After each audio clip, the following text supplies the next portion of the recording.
నమస్తే, నేను మధు. ఇద్దరు ఐపీఎస్ల మధ్య ఫోన్ ట్యాపింగ్ వార్ నడుస్తుంది. కానీ మధ్యలో ఓటుకు నోటు అనే ఒక కేసు కూడా చొరబడింది. అసలు ఏం జరుగుతుంది, ఈ ఇద్దరు ఐపీఎస్లు ఎవరు అనే విషయం గురించి రోజు మనం చర్చిద్దాం. ప్రస్తుతం మనతో పాటు ఉన్నారు సీనియర్ జర్నలిస్ట్ సిఎస్ రావు గారు. వారిని అడిగి మరిన్ని విషయాలను తెలుసుకుందాం. నమస్కారం సార్. సార్, ఇద్దరు ఐపీఎస్ల మధ్య ఫోన్ ట్యాపింగ్ అనే ఒక వివాదం నడుస్తున్నట్టు తెలుస్తోంది. అసలు ఏంటి సార్, ఎవరు ఐపీఎస్లు, ఏంటి సార్ ఈ వివాదం? ఒకళ్ళేమో సర్వీస్లో ఉన్నటువంటి ఐపీఎస్, ఇంకొకళ్ళేమో విఆర్ఎస్ తీసుకొని బీఆర్ఎస్ పార్టీలో కొనసాగుతున్నటువంటి ఐపీఎస్. సజ్జనార్ గారు హైదరాబాద్ కమిషనర్, అలాగే Praveen Kumar RS IPS ERS తీసుకొని బీఆర్ఎస్ పార్టీలో ఉన్నారు ఇప్పుడు ఆయన. సో వీళ్ళిద్దరి మధ్య ఫోన్ ట్యాపింగ్కి సంబంధించినటువంటి ఒక యుద్ధం జరుగుతుంది. ఏంటి అంటే, ఫోన్ ట్యాపింగ్కి సంబంధించి తెలంగాణలో విచారణ దాదాపు పూర్తిగా వస్తుంది. ఆ సందర్భంగా హరీష్ రావుని అలాగే కేటీఆర్ గారిని ఇద్దరిని పిలిచి విచారించారు. ఈ సందర్భంగా అసలు దీన్ని సిట్కి నాయకత్వం వహిస్తుంది ఎవరంటే సజ్జనార్ గారు. సజ్జనార్ గారు ఎలా నాయకత్వం వహిస్తారు, ఎలా ఈయన ఓటుకు నోటు కేసుని విచారిస్తారు అనేటువంటి ప్రశ్న ఆర్ఎస్ ప్రవీణ్ కుమార్ గారు వేస్తున్నారు. ఎందుకనంటే, గతంలో ఓటుకు నోటు కేసు వచ్చినప్పుడు ఈయన ఐజీగా ఉన్నారు.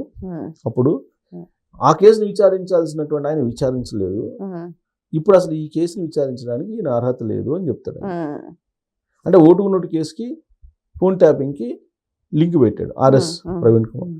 దాని మీద అనేక ఆరోపణలు చేశాడు సజ్జనార్. ఆ రోజు ఓటుకు నోటు కేసులో ఈయన సరిగ్గా చేయలేదని, ఆ రోజు సరిగ్గా చేయని కారణంగానే ఓటుకు నోటు కేసు ఇవాళ కూడా పెండింగ్లో ఉందని ఇలా రకరకాలుగా కామెంట్స్ చేశాడు. దాని మీద నేను లీగల్ యాక్షన్ తీసుకుంటానని చెప్పి వార్నింగ్ ఇచ్చాడు సజ్జనార్ గారు, ఎవరికి, ఆర్ఎస్ ప్రవీణ్ కుమార్. సో వీళ్ళిద్దరి మధ్య కోల్డ్ వార్ అనేది ఒకటి నడుస్తుంది ఇప్పుడు ఈ నేపథ్యంలో. అసలు ఓటుకు నోటు కేసు, ఫోన్ ట్యాపింగ్ వీటికి సంబంధం ఉందంటే ఉంది. ఓటుకు నోటు కేసు వచ్చినప్పుడు అదే సమయంలో ఆ రోజున ఆంధ్రప్రదేశ్ ప్రభుత్వం ఫోన్ ట్యాపింగ్కి సంబంధించినటువంటి కేసు కూడా ఫైల్ చేసింది, కంప్లైంట్ చేసింది. ఎందుకు అని అంటే, ఓటుకు నోటు కేసు అనేది ఆ రోజున రేవంత్ రెడ్డి గారి మీద పెట్టారు. అప్పుడు సెబాస్టియన్ అని ఒక అతన్ని ఎమ్మెల్సీని ఓటు అడగడానికి పోయిన సందర్భంగా ఆయన ట్రాప్ చేశారు. ట్రాప్ చేసి పట్టుకున్నారు ఏసీబీ వాళ్ళు. అదంతా నడిచింది. ఆ కేసు అయిపోయిన తర్వాత ఇదంతా చంద్రబాబు నాయుడు గారు చేయించారు అనేది ఒకటి ఎలివేట్ చేశారు. అయితే ఆ రోజు తెలంగాణ గవర్నమెంట్ కేసు పెట్టింది, ఇది ఓటుకు నోటు కేసుకు సంబంధించి. తెలంగాణ పోలీస్ మీద, తెలంగాణ గవర్నమెంట్ మీద ఆ రోజు ఉన్నటువంటి ఆంధ్రప్రదేశ్ ప్రభుత్వం ఫోన్ ట్యాపింగ్ చేశారు. వీళ్ళు ఫోన్ ట్యాపింగ్ చేసి ట్రాప్లోకి దించి ట్రాప్ చేశారు ఉద్దేశపూర్వకంగా అని చెప్పి కేసు పెట్టారు. ఫోన్ ట్యాపింగ్ జరిగిందంటే ఆ రోజు కూడా ఫోన్ ట్యాపింగ్ జరిగిందని చెప్పి ఆంధ్రప్రదేశ్ ఇంటెలిజెన్స్ చెప్తుంది. ఎలా ఫోన్ ట్యాపింగ్ చేశారంటే, చంద్రబాబు నాయుడు గారి హౌస్ ఇక్కడ ఉంది జూబ్లీ హిల్స్ చెక్ పోస్ట్ దగ్గర. అక్కడ దాదాపుగా ఒక 500 మీటర్ల దూరంలో ఇజ్రాయెల్కి సంబంధించినటువంటి ఒక ఆపరేటర్స్ పెట్టి ఫోన్ ట్యాపింగ్ చేశారు అనేది అప్పట్లో వచ్చినటువంటి న్యూస్. అంటే చంద్రబాబు నాయుడు గారు ఎవరెవరితో కాంటాక్ట్ అవుతున్నారు, ఎవరెవరితో మాట్లాడుతున్నారు, ఇవన్నీ ఈ ఇజ్రాయెల్కి సంబంధించిన పరికరం ద్వారా తెలుసుకున్నారు. ఫోన్ ట్యాప్ చేసి దాదాపుగా కొన్ని 100 ఫోన్లు ట్యాప్ చేశారు అప్పుడు తెలుగుదేశం పార్టీ వాళ్ళు అనేది ఆ రోజున్నటువంటి ఆంధ్రప్రదేశ్ ప్రభుత్వం తెలంగాణ పోలీస్ మీద, తెలంగాణ ప్రభుత్వం మీద కేసు ఫైల్ చేసింది. దాని విచారణ ఇప్పటివరకు జరగలేదు.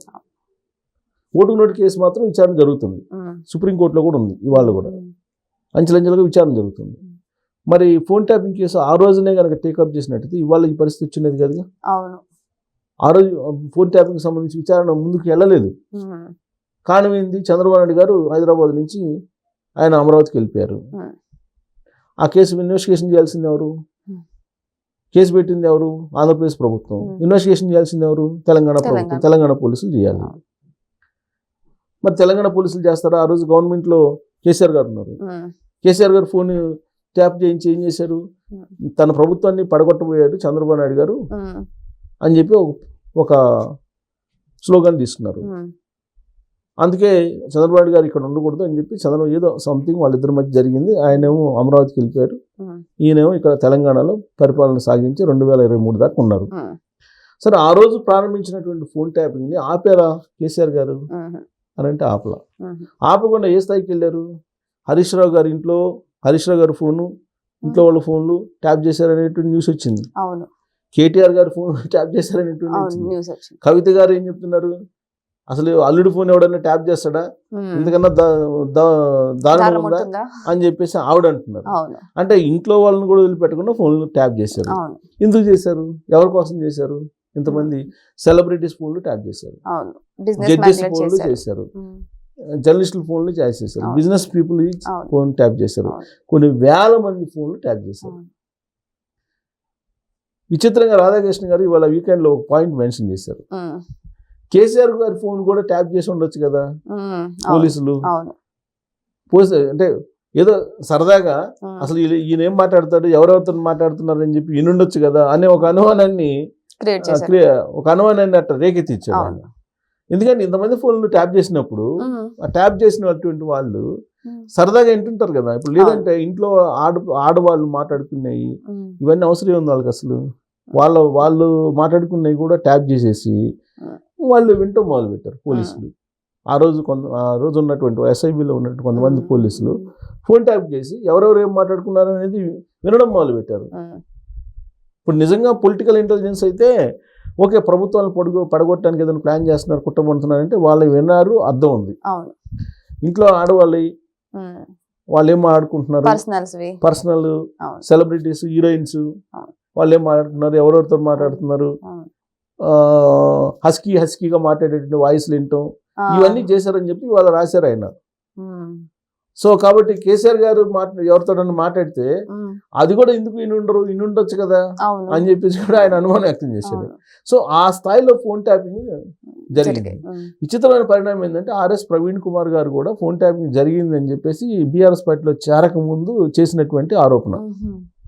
ఈయన ఏం చేశాడు, బీఆర్ఎస్ తీసుకుని బయటకు వచ్చిన తర్వాత ఆర్ఎస్ ప్రవీణ్ కుమార్ గారు కొత్త పార్టీ పెట్టాడు. ఏంటి కొత్త పార్టీ పెట్టి దానికి బహుజన సమాజ్వాదీ పార్టీ ఉంది కదా, దానికి కన్వీనర్ గా ఆయన ఇక్కడ ఉన్నాడు. బిఎస్పీ పార్టీకి ఇది తెలంగాణ కన్వీనర్ గా ఉండి ఆయన ఎలక్షన్కి వెళ్ళారు. ఎలక్షన్కి వెళ్తే ఆయనతో పాటు ఆయన నిలబెట్టిన పార్టీ వాళ్ళకు డిపాజిట్లు కాదు కదా, నోటాకు వచ్చినంత ఓట్లు కూడా రాలా. కనీసం అంతకుముందు బిఎస్పీ వాళ్ళు 2 ఎమ్మెల్యేలు ఉన్నారు. ఇప్పుడు ఈయన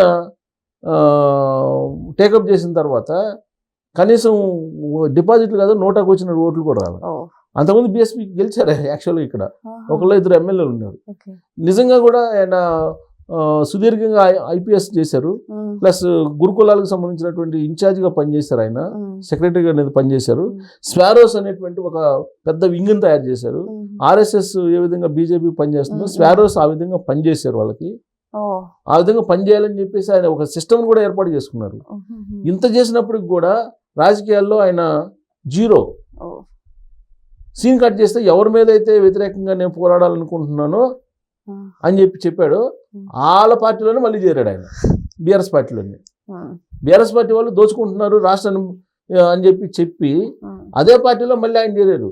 దొరపెత్తనం చేస్తున్నాడు, ఎస్సీ ఎస్సీల మీద ఆయన దొరపెత్తనం చేస్తున్నాడు. ఎస్సీ ఎస్సీలు అంటే అసలు పడదు అని చెప్పి కామెంట్లు చేసినటువంటి ఆర్ఎస్ ప్రవీణ్ కుమార్ గారు వెళ్ళి మళ్ళా అదే దొర దగ్గర జాయిన్ అయ్యారు. మరి ఇదే ఆర్ఎస్ ప్రవీణ్ కుమార్ గారు ఇప్పుడు ఏమంటున్నారు, ఫోన్ ట్యాపింగ్కి సంబంధించి సజ్జనార్ గారిని తప్పుపడుతున్నారు. సజ్జనార్ గారు హానెస్ట్ ఆఫీసరు. సో ఆయన ఆ రోజున ఐజీగా ఉన్నప్పుడు మరి ఇన్వెస్టిగేషన్ ఏం చేశారు ఏంటి అనేది ఆర్ఎస్ ప్రవీణ్ కుమార్ గారు ఏదో చెప్తున్నారు. అది నిజం కాదని చెప్పి సజ్జనార్ గారు చెప్తున్నారు. ఇప్పుడు వీళ్ళిద్దరి మధ్య ఫైట్ కాస్త ఈ ఫోన్ ట్యాపింగ్ అనే దాన్ని అసలు సందేహించాల్సిన పరిస్థితి. అసలు ఏం జరుగుతుంది, ఫోన్ ట్యాపింగ్ జరిగింది అనేది ఇప్పటి వరకు అందరు నమ్ముతున్నారు.